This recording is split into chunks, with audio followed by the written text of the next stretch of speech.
C'est un sujet que nous avons déjà traité au cours des années précédentes, mais c'est bien de repréciser les choses de temps en temps avec les chiites et les sunnites, et Dieu sait si l'on entend ces mots-là. Oui. Et c'est vrai que ça fait des militaires qui s'opposent, deux des plus grandes branches de l'islam, avec des petites explications de texte sur qu'est-ce que c'est qu'un califat, qu'est-ce que c'est qu'un calife, etc. Bon, alors... On remonte aux origines, évidemment. Tout commence avec le prophète, incontestablement. Alors, avant peut-être de rentrer dans le détail, je voudrais vous montrer une carte, si vous voulez bien, qui va vous permettre de comprendre, voilà, ce qui est en clair sur votre écran, sur cette carte. Ça représente les États sunnites.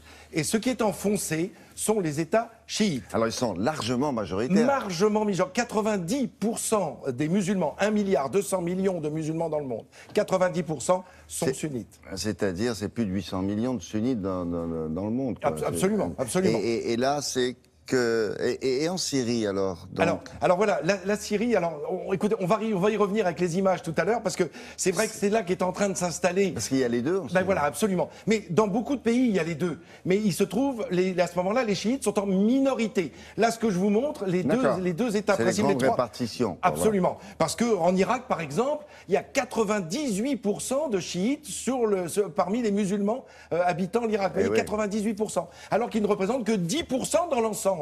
Donc c'est dire si à chaque fois les chiffres sont complexes.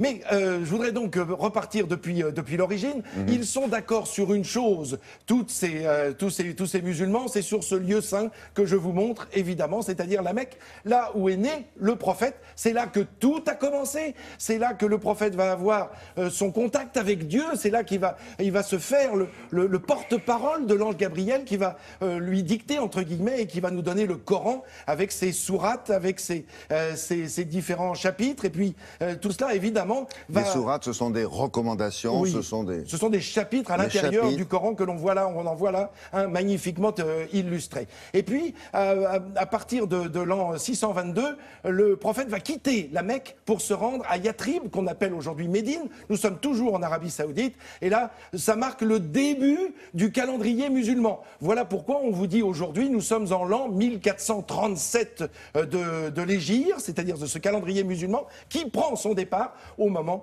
où le prophète fait cette mutation entre la Mecque et Médine.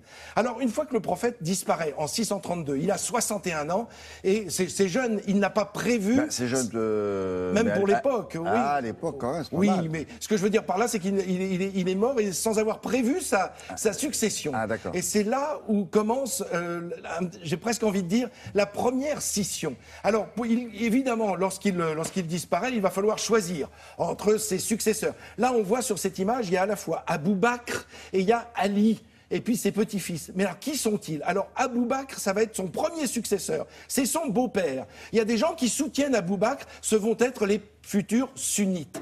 Et puis, il y a ceux qui sont pour la filiation du prophète. C'est-à-dire qu'on préférait choisir Ali, qui est son gendre, et qui est en même temps le père de ses petits-enfants. Comme ça, vous voyez, on a deux successions différentes. Et Ali, il va falloir qu'il attende son tour, c'est-à-dire qu'il va devenir que le 4e calife qui signifie successeur.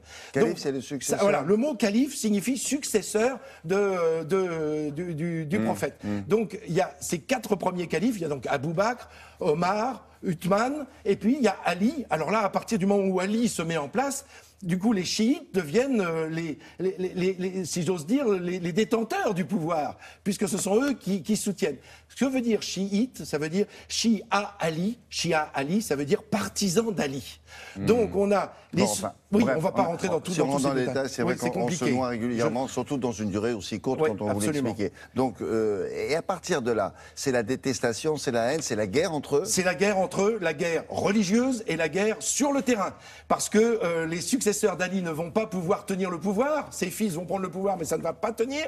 Et du coup, on va se retrouver avec les califes omeyyades, dont on va voir ici un magnifique lieu saint. Mais est-ce qu'ils investissent les pays que vous nous avez montrés sur la carte? Ils se répartissent ça en disant, nous les chiites, on va s'installer là. et puis vous les sunnites, vous vous mettrez là? Pas du tout. Pas du tout, c'est pas aussi automatique. C'est-à-dire que les Omeyyades, dont on vient de voir ici une mosquée, les Omeyyades vont s'étendre depuis l'Espagne jusqu'à la Chine. Ça veut dire qu'ils vont étendre l'ère musulman, l'empire musulman sur la plupart de la planète. Musulmans sunnites. Oui, sunnites, mais ils ne se disent pas sunnites à l'époque. Ah, oui. Voilà, alors il y a les partisans de cette branche-là. D'accord, ils ne se le disent pas. Non, absolument. Okay. Alors, et donc, les autres les autres s'installent dans tous ces pays, mais, aussi. mais bien sûr, avec leurs imams, avec leurs pensées. Mais quand il y a eu un schisme plus violent que ça, là, ils cohabitent, on peut dire. Oui, mais dans la difficulté.